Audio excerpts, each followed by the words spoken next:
हलाल सर्टिफिकेट का आपने जिक्र किया, माना कि कुछ पैकेट फूड जो होते हैं उसमें हलाल सर्टिफिकेट को लेकर अलग अलग तरह की राय है, लेकिन अगर कोई ढाबा है जहां पर नॉर्मल रोटी सब्जी दाल चावल बनता है, या फिर अगर कोई फल फ्रूट विक्रेता है, वहां पर तो हलाल सर्टिफिकेट जैसी कोई चीज नहीं है। सपोज अगर संजय ने आरिफ से फल खरीद लिए या फिर खाना खरीद लिया, ढाबे से खाना खा लिया, तो इसमें यात्रा पर कोई असर होगा क्या? देखिए, बिल्कुल बहुत सारे ऐसे शिव भक्त होते हैं जो कहीं भी खाना नहीं खाते, कहीं भी पानी नहीं पीते, अपनी कांवड़ को कहीं भी रखते नहीं, वो एक निश्चित स्थान पर रखते हैं। और ऐसी जो दुकानें होती हैं वो अपने सामने कांवड़ यात्रा को रखने का पूरा स्टैंड बना रखते हैं, वहाँ पर वो कांवड़ को अपने रखते हैं, अपने जो जिसमें जल होता है, गंगा जल होता है, सरयू का जल होता है, जो महादेव के ऊपर चढ़ाया जाता है किसी एक निश्चित तारीख को जो है उनकी तरफ से। वो अगर उनको कई बार उनको ये होता है कि नहीं भाई ये जो है इनकी पहले तो मीट की दुकान थी या ये हलाल करके यहाँ सामान बेचते हैं, अभी इन्होंने हाल में ही मान लीजिए कांवड़ यात्रियों के लिए दुकान लगा दी, तो वहां पर वो गुरेज करते हैं, परहेज करते हैं। और इसको लेकर कई बार बवाल भी हो चुका है। हिंदू जागरण मंच पहुंच जाता है, हिंदू महासभा पहुंच जाता है, बीजेपी के लोग, बजरंग दल के लोग सबसे ज्यादा विरोध करते हैं। तो कुछ लोग ऐसे होते हैं, लेकिन कुछ लोग ऐसे भी होते हैं जिन पर इस बात का फर्क नहीं पड़ता कि कौन दुकानदार है और क्या सामान बेच रहा है। वो गए, अपना पैसा दिया, सामान लिया और आगे बढ़ गए। तो दो तरह की चीजें होती हैं, दो तरह की बातें निकलकर सामने आती हैं। तो उसको लेकर मुख्यमंत्री की तरफ से बिल्कुल क्लियर कट मैसेज और ये आदेश जारी कर दिया गया। डीजीपी और प्रमुख गृह दीपक कुमार और प्रशांत कुमार को भी कहा गया कि आप बिल्कुल सुनिश्चित करिए, उन जिलों के डीएम और एसएसपी से बात करिए जहां से कांवड़ यात्रा यानी शिव भक्त गुजरते हैं, वहां पर आपको बिल्कुल क्लियर लाइन लेनी होगी। और वहां पर अगर कोई दूसरे समुदाय का व्यक्ति या हिंदू ही है, उसको अपना नेम प्लेट, अगर मैं अजीत सिंह हूं तो मुझे भी अपने नेम प्लेट अपनी दुकान के सामने अजीत सिंह लिखना होगा। अगर कोई निसार खान है तो उसे भी लिखना होगा, कोई राम सिंह है तो उसे भी लिखना होगा, कोई अब्दुल होगा तो उसे भी लिखना होगा। सबको अपनी दुकान के सामने लिखना होगा कि वो कौन है और क्या बेच रहा है। तो निश्चित तौर पर ये बड़ा आदेश है।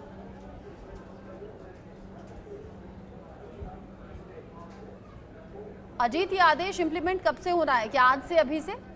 देखिए, बिल्कुल मुख्यमंत्री की तरफ से आदेश जारी कर दिया गया और आज से ही इस पर कार्रवाई शुरू हो जाएगी। आज से ही जो अधिकारी हैं वो बिल्कुल चेकिंग करना शुरू करेंगे कि दुकानें हैं तो उनका नेम प्लेट लगा है कि नहीं लगा है। विशेष तौर पे जो हरिद्वार से आप सहारनपुर गुजरते हो, मेरठ बागपत पे गुजरते हो, हापुड़ से गाजियाबाद जाते हो, अयोध्या से काशी लोग जाते हैं, काशी से बाबा धाम जाते हैं, तो सब जगह चेक होगी। गोरखपुर से बाकायदा स्पेशल ट्रेन बाबा धाम के लिए कांवड़ यात्रियों के लिए चलाई जा रही, 5 ट्रेनें चलाई जा रही, सब जगह पूरी यूपी में नियम लागू होगा और आज से ही इस पर कार्रवाई शुरू हो जाएगी। आज से इसको इंप्लीमेंट करना। अधिकारियों को बाकायदा सुबह 9 बजे की मीटिंग में ही मुख्यमंत्री की तरफ से निर्देश दे दिया गया, जिसमें जो बैठक थी उसमें प्रमुख सचिव गृह, डीजीपी, प्रमुख सचिव सूचना संजय प्रसाद, जो सूचना निदेशक हैं शिशिर सिंह, सलाहकार मुख्यमंत्री मृत्युंजय कुमार, सभी लोगों के सामने बिल्कुल चीफ सेक्रेटरी मनोज कुमार सिंह को मीटिंग के दौरान ही मुख्यमंत्री की तरफ से कहा गया और उसके बाद ये आदेश जारी किया गया है।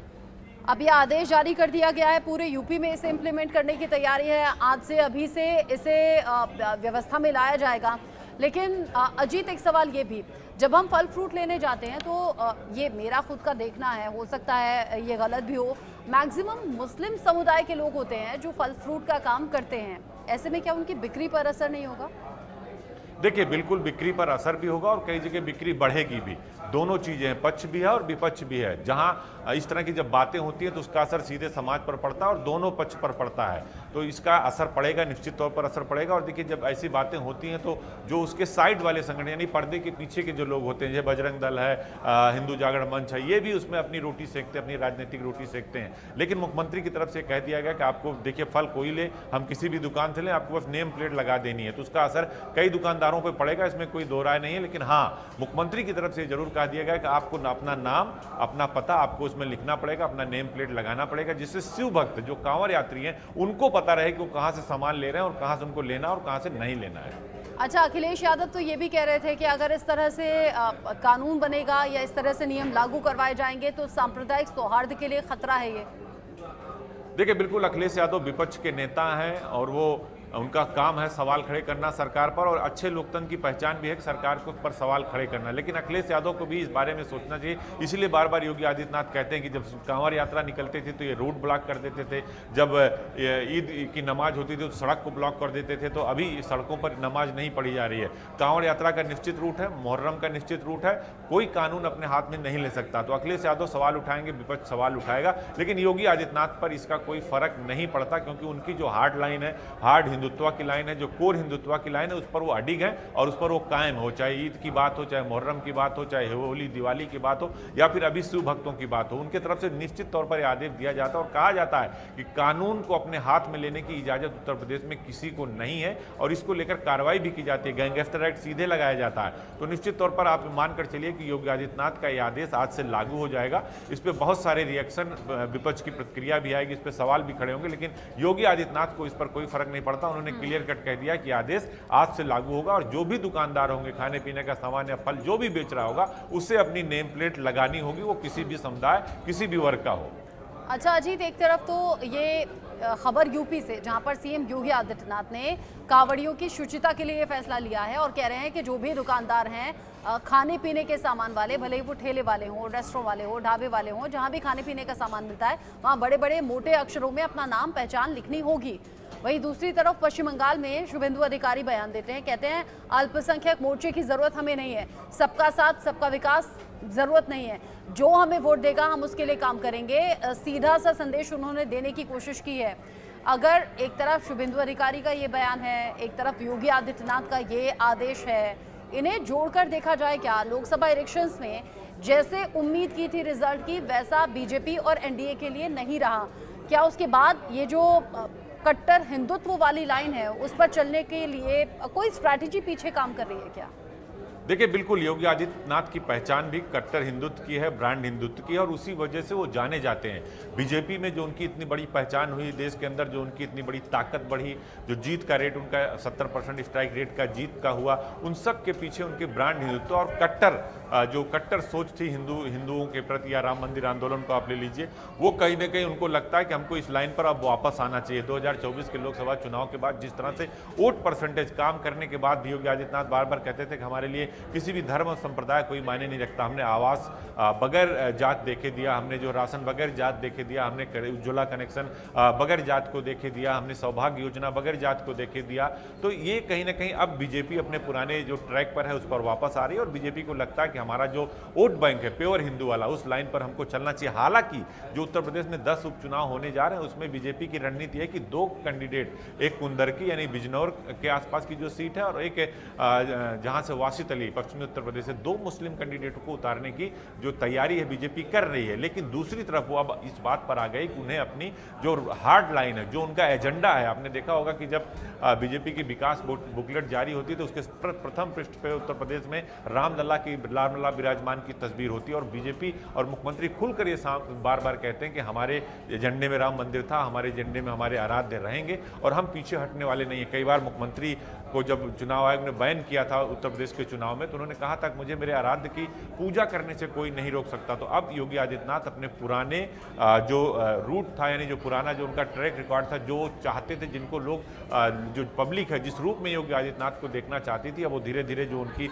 हार्ड लाइन है वो एक बार फिर उभर कर सामने आ रही है और मुझे लगता है कि योगी आदित्यनाथ इसीलिए जाने जाते हैं।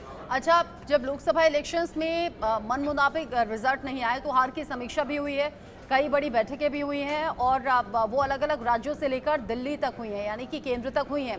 क्या समीक्षा में ये कारण भी साफ हुआ है कि सबको साथ लेकर चलना या सबके विकास की बात करना ये नुकसान बीजेपी को कर गया और हिंदुत्व के रास्ते पर ही चलते हुए फायदा होगा? क्या ये भी एक गियर चेंज होने जैसा देखा जा रहा है?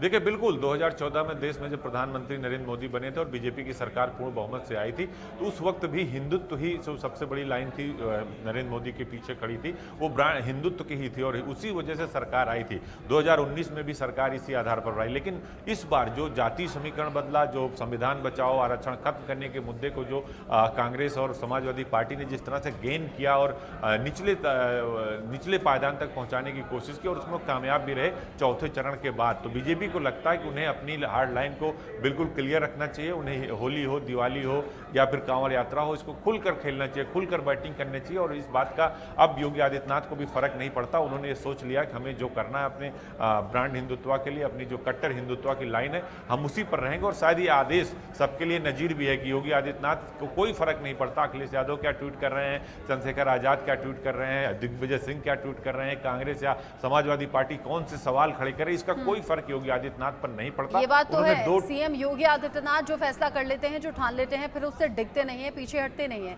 अच्छा, चूंकि अभी तो कांवड़ यात्रा की बात आ रही है, आगे आगे चूंकि अब जुलाई चल रहा है, फिर अगस्त सितंबर, मतलब फेस्टिवल सीजन की शुरुआत यहीं से हो जाएगी। ऐसे में क्या कुछ और बड़े फैसले आने वाले दिनों में हम देखेंगे, क्योंकि सभी हिंदू फेस्टिवल्स होंगे? देखिए बिल्कुल, वो चाहे 22 तारीख से सावन का सोमवार शुरू हो रहा उसकी बात हो, जब शिव भक्तों पर हेलीकॉप्टर से पुष्प वर्षा होगी, उनके रूट क्लियर किए जाएंगे। खुद उत्तर प्रदेश सरकार के डीजीपी, प्रमुख सचिव गृह, बड़े बड़े नेता, बड़े बड़े अफसर खुद उनको भोजन खिलाते आपको नजर आएंगे, उनके जुलूस में आगे आगे चलते हुए नजर आएंगे। इसके बाद रक्षाबंधन का त्यौहार आएगा, इसके बाद दीपावली का त्यौहार आएगा, दीपोत्सव का आएगा। तो जो त्यौहार आ रहे हैं उसको लेकर अब देखिए, इसकी शुरुआत जो है वो सावन से हो चुकी है। इस बात से अब अंदाजा आप लगा सकते हैं कि आगे बीजेपी या उत्तर प्रदेश के मुख्यमंत्री योगी आदित्यनाथ क्या करने वाले हैं, क्योंकि उन्होंने पहले ही कई बार ये बयान दे चुका कि हम भाई ईद नहीं मनाएंगे, हम चित्रकूट के घाट पे जाके कीर्तन कर लेंगे, हमको अली नहीं, हमको बजरंग बली चाहिए। इस तरह के जो बयान जो मुख्यमंत्री योगी आदित्यनाथ जिसके लिए जाने जाते थे, इधर बीच उन्होंने खुलकर कुछ नहीं बोला, चूंकि संवैधानिक पद पर है तो उसकी वो मर्यादा रखते थे। लेकिन अब एक बार फिर उनकी वो जो प्रतिभा है, जो उनकी छवि है, वो उभर कर सामने आ रही है और अगले 2-3 महीने में आपको कई सारे बड़े आदेश देखने को मिलेंगे। आने वाले कुछ दिन में जब हिंदू फेस्टिवल्स की शुरुआत हो जाएगी, हो सकता है कुछ और ऐसे बड़े फैसले हों।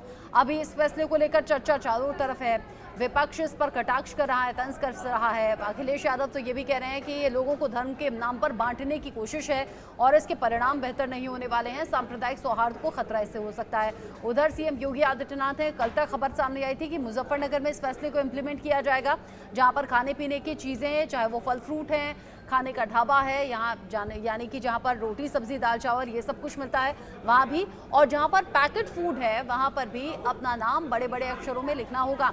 अच्छा, सिर्फ खाने पीने की चीज़ों तक ही सीमित है ना अजीत, या इसके अलावा बाकी कपड़े या ज़रूरत का सामान भी कई बार कांवड़िए खरीदते हैं, क्या वहाँ भी नाम लिखना होगा?